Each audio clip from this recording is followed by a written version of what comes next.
जय हिंद दोस्तों, स्वागत है आप लोगों का आपके अपने चैनल टारगेट एजुकेशन में। दोस्तों, आज मैं आप लोगों के लिए केंद्रीय शिक्षक पात्रता परीक्षा सीटेट कक्षा 1 to 5 का प्रीवियस ईयर क्वेश्चन पेपर लेकर आया हूं। दोस्तों जी हाँ, यह क्वेश्चन पेपर 27/12/2021 का जो एग्ज़ाम हुआ था वही 27/12/2021 का ये प्रश्न पत्र है जो कि सीटेट का है। और जैसा कि आप सभी जानते हैं कि सीटेट एग्ज़ाम के लिए प्रीवियस ईयर क्वेश्चन को भी देखना बहुत ज़रूरी होता है और प्रीवियस ईयर क्वेश्चन से भी सीटेट जो है वो प्रश्न को दोहराता है। इसलिए जो भी सीटेट की तैयारी कर रहे हैं उनके लिए previous year question paper must होता है। तो यह प्रश्न पत्र 27/12/2021 का है। तो आइए ये देखते हैं सीडीपी कि इसमें क्या पूछा गया था।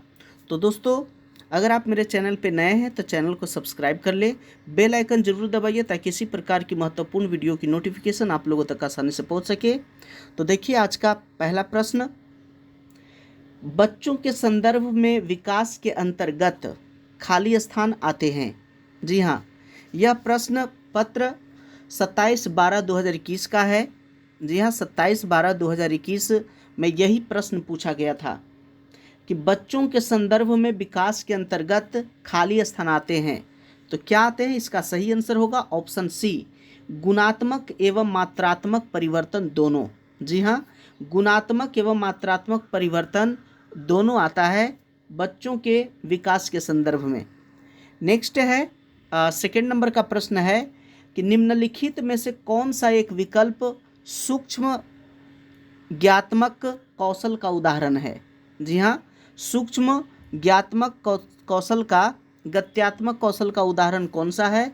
तो इसका सही आंसर हो जाएगा ऑप्शन ए, लिखना। जी हाँ, लिखना जो है सूक्ष्म गत्यात्मक कौशल का उदाहरण है। नेक्स्ट है तीसरा, बच्चों के विकास में संदर्भ में संवेदनशील चरण से क्या तात्पर्य है? बच्चों के विकास में संदर्भ में संवेदनशील चरण से क्या तात्पर्य है? तो इसका सही आंसर होगा ऑप्शन ए, किसी व्यक्ति में विशिष्ट क्षमताओं के उत्थान का इष्टतम चरण। नेक्स्ट है 4 नंबर का, समकक्षी समूह के संदर्भ में क्या सही है? जी हाँ, समकक्षी समूह के संदर्भ में क्या सही है? तो इसका सही आंसर होगा ऑप्शन ए, बच्चों के द्वितीयक समाजीकरण में उनकी एक महत्वपूर्ण भूमिका होती है। जी हाँ, बच्चों के द्वितीयक समाजीकरण में उनकी एक महत्वपूर्ण भूमिका होती है। यह समकक्षी समूह के संदर्भ में यह कथन सही है। नेक्स्ट है 5 नंबर का, जैसा कि आप सभी जानते हैं कि सीडीपी में चाइल्ड डेवलपमेंट पेडागोजी में टोटल 30 प्रश्न पूछे जाते हैं और इस एग्ज़ाम में टोटल प्रश्न 150 होते हैं और उसमें से चाइल्ड डेवलपमेंट पेडागोजी से 30 प्रश्न होते हैं। तो आइए देखते हैं 5वां प्रश्न, इनमें से कौन सी उप अवस्था लॉरेंस कोहल वर्ग के नैतिक विकास की पारंपरिक अवस्था के अंतर्गत आती है? जी हाँ, लॉरेंस कोहल वर्ग के नैतिक विकास की पारंपरिक अवस्था के अंतर्गत कौन सा आती है? तो इसका सही आंसर है ऑप्शन डी, सामाजिक सरोकार और आत्मबोध। जी हाँ, सामाजिक सरोकार और आत्मबोध। नेक्स्ट है 6 नंबर का, समायोजन घटित होता है। समायोजन घटित कब होता है? तो इसका सही आंसर है ऑप्शन बी, जब बच्चे अपने वर्तमान स्कीमाओं में परिवर्तन करके नए अनुभवों के अभिप्राय को समझते हैं, तब समायोजन घटित होता है। नेक्स्ट है 7 नंबर का, जी हाँ, 7 नंबर का प्रश्न है कि एक 5 वर्षीय बच्चे को 16 फूलों के चित्र दिखाए जाते हैं।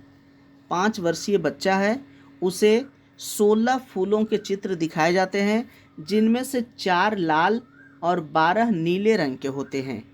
जी हाँ, 4 लाल और 12 नीले रंग के होते हैं। तो इसका ऑप्शन देखिए, क्या ऑप्शन दे रहा है? कहता है कि जब बच्चे से पूछा जाता है कि क्या नीले फूल अधिक है या लाल फूल अधिक है, तो बच्चा उत्तर देता है नीले फूल अधिक है। जी हाँ, क्योंकि 4 लाल है, 4 रेड है और 12 जो है ब्लू है, नीला है। जिन प्याजे के अनुसार इसका अभिप्राय है कि बच्चा अभी खाली स्थान दक्षता हासिल नहीं कर पाया है। तो इसका सही आंसर हो जाएगा ऑप्शन बी, श्रेणीबद्ध वर्गीकरण। जी हाँ, श्रेणीबद्ध वर्गीकरण। नेक्स्ट है 8 नंबर का, एक अध्यापिका शिक्षण अधिगम प्रक्रिया में विद्यार्थियों को सहपाठियों से अंतःक्रिया कराकर एवं सहारा देकर अध्यापन करती है। यह शिक्षण अधिगम की प्रक्रिया किस पर आधारित है? तो इसका सही आंसर होगा ऑप्शन सी, लेव वाइगोत्स्की के सामाजिकी सांस्कृतिक सिद्धांत पर।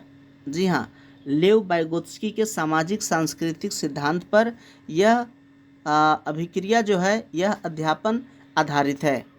नेक्स्ट है 9 नंबर का, प्रगतिशील शिक्षा में पाठचर्या के उद्देश्य खाली स्थान को महत्व देते हैं। मतलब किसे महत्व देते हैं? प्रगतिशील शिक्षा में पाठचर्या के उद्देश्य किसको महत्व देते हैं? तो इसका सही आंसर होगा ऑप्शन सी, आलोचनात्मक चिंतन का। जी हाँ, आलोचनात्मक चिंतन का महत्व देते हैं।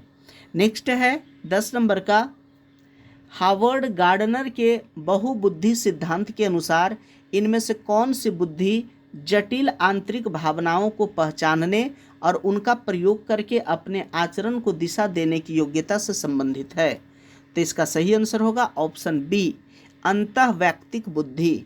जी हाँ, अंतःवैयक्तिक बुद्धि। नेक्स्ट है 11 नंबर का, ये 11 नंबर का प्रश्न है। इसमें कथन कहता है कि कक्षा में प्रिंट समृद्ध वातावरण का सृजन बहुत महत्वपूर्ण है। कथन है कि कक्षा में प्रिंट समृद्ध वातावरण का सृजन बहुत महत्वपूर्ण है। और तर्क कहता है कि उपकारी वातावरण भाषा विकास में अर्थपूर्ण भूमिका निभाता है। तो यहाँ इसका सही आंसर होगा ऑप्शन ए और आर दोनों सही है और आर ए की सही व्याख्या करता है। रीजन जो है ए की यानी कथन की सही व्याख्या करता है, इसलिए इसका सही आंसर होगा ऑप्शन ए। नेक्स्ट है 12 नंबर का। जी हाँ, 12 नंबर का प्रश्न है, खाली स्थान शब्द का प्रयोग जैविक अंतरों के लिए होता है, जबकि खाली स्थान शब्दों का प्रयोग उन विशेषताओं और स्वभावों के लिए होता है जिससे कि एक विशिष्ट संस्कृति पुरुष और महिलाओं के लिए उपयुक्त मानती है। तो इसका सही आंसर होगा ऑप्शन ए, लिंग और जेंडर। जी हाँ, लिंग शब्द का प्रयोग जैविक अंतरों के लिए होता है, जबकि जेंडर शब्द का प्रयोग उन विशेषताओं और स्वभावों के लिए होता है जिसे कि एक विशिष्ट संस्कृति पुरुषों और महिलाओं के लिए उपयुक्त मानती है। तो लिंग और जेंडर में अंतर है। नेक्स्ट है 13 नंबर का। जी 13 नंबर का प्रश्न है, बहुभाषी कक्षा के लिए निम्नलिखित में से कौन सा कथन सर्वाधिक उपयुक्त होगा? जी हाँ, बहुभाषी कक्षा के लिए सबसे अधिक उपयुक्त कथन कौन सा होगा? तो इसका सही आंसर है ऑप्शन बी, शिक्षक को सभी भाषाओं का सम्मान करना चाहिए और छात्रों को उस भाषा में संवाद करने के लिए प्रोत्साहित करना चाहिए जिनका प्रयोग करने में उन्हें आसानी हो। जी हाँ, जिस बच्चा को जो भाषा आसानी से आता है उसी भाषा का प्रयोग करने के लिए उसे कहना चाहिए और शिक्षक को सभी भाषाओं का सम्मान करना चाहिए।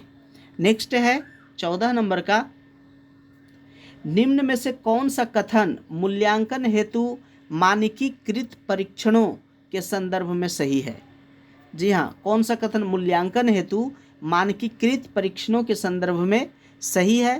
तो इसका सही आंसर होगा ऑप्शन बी, वे मूल्यांकन के सख्त ढांचों संरचनाओं पर आधारित है। जी हाँ, मूल्यांकन के सख्त ढांचा और संरचनाओं पर आधारित है। नेक्स्ट है 15 नंबर का, निम्न में से कौन सी विधि अधिगम के लिए आकलन हेतु उपयुक्त है? जी हाँ, कौन सी विधि अधिगम के लिए आकलन हेतु उपयुक्त है?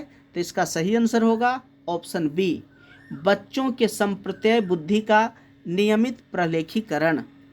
नेक्स्ट है 16 नंबर का, एक अध्यापिका अपने विद्यार्थियों को गणित के सवालों के उत्तर तक पहुंचाने की प्रक्रिया को व्याख्या करने के लिए बढ़ावा देती है अधिगम की प्रक्रिया के संदर्भ में यह तकनीक क्या है? तो इसका सही आंसर होगा ऑप्शन डी, अधिसंज्ञानात्मक कौशल के विकास में मददगार करेगा। जी हाँ, अधिसंज्ञानात्मक कौशल के विकास में यह मददगार है।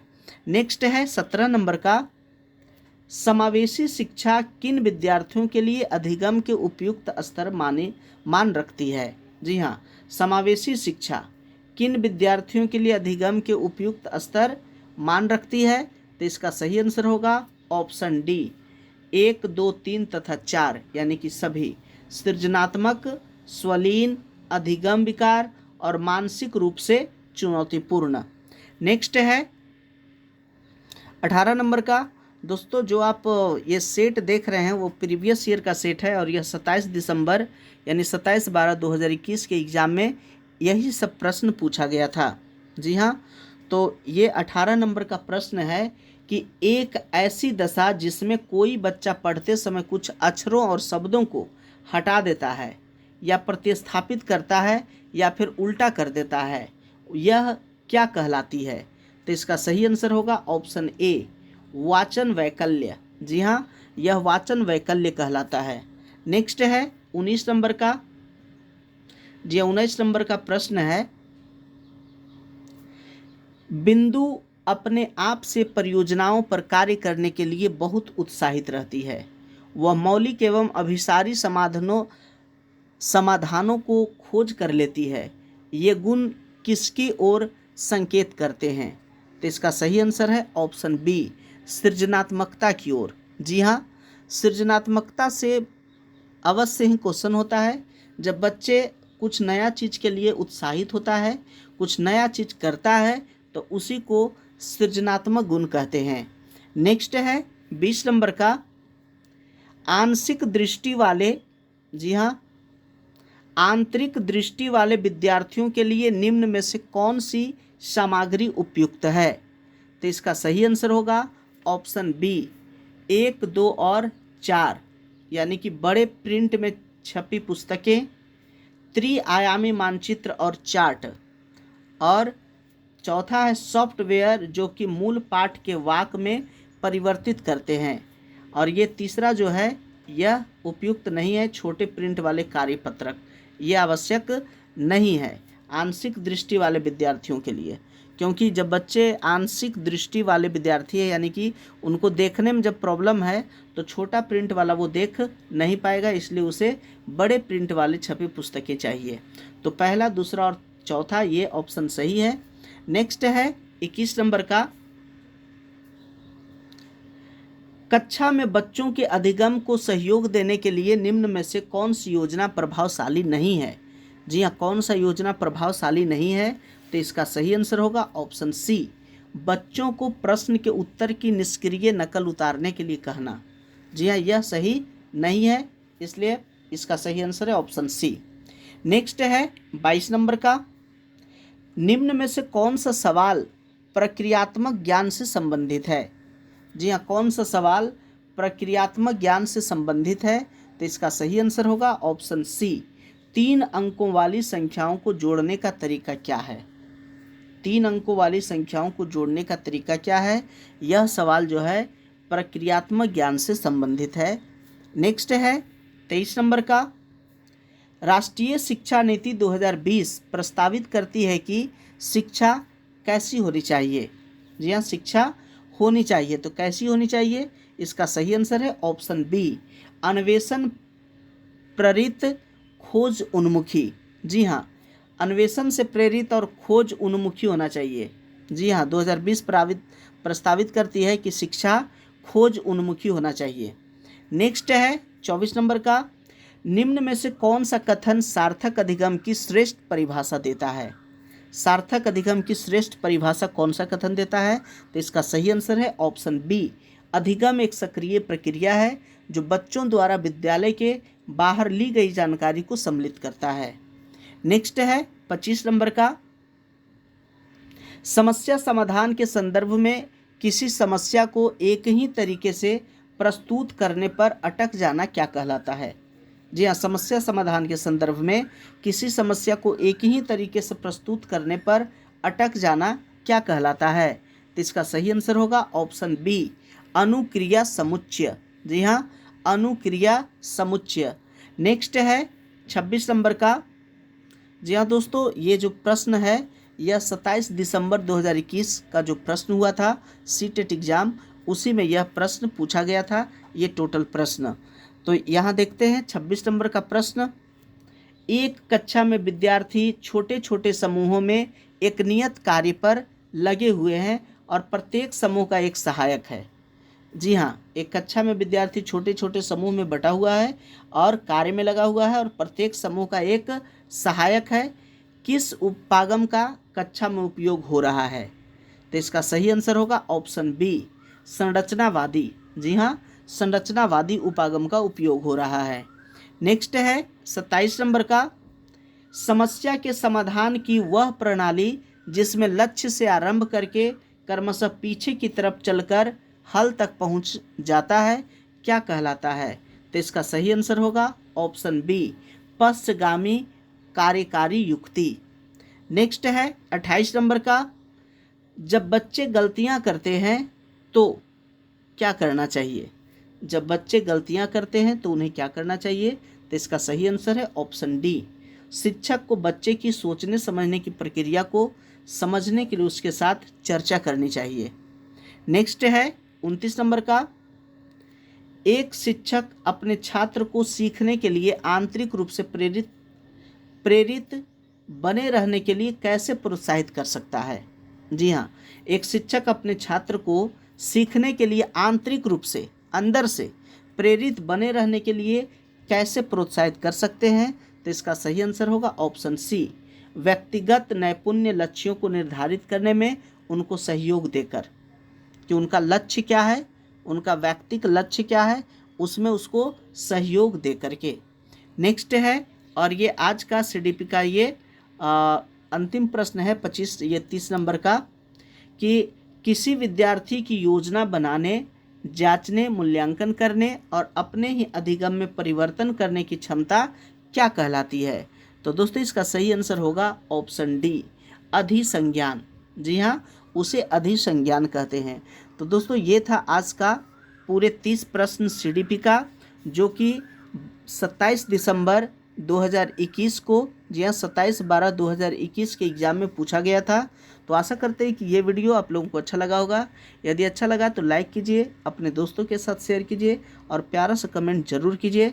अगर आप मेरे चैनल पर नए हैं, अभी तक सब्सक्राइब नहीं किए, तो चैनल को सब्सक्राइब जरूर कर ले, बेल आइकन जरूर दबाइए ताकि इसी प्रकार की महत्वपूर्ण वीडियो की नोटिफिकेशन आप लोगों तक आसानी से पहुंच सके। वीडियो देखने के लिए बहुत बहुत धन्यवाद।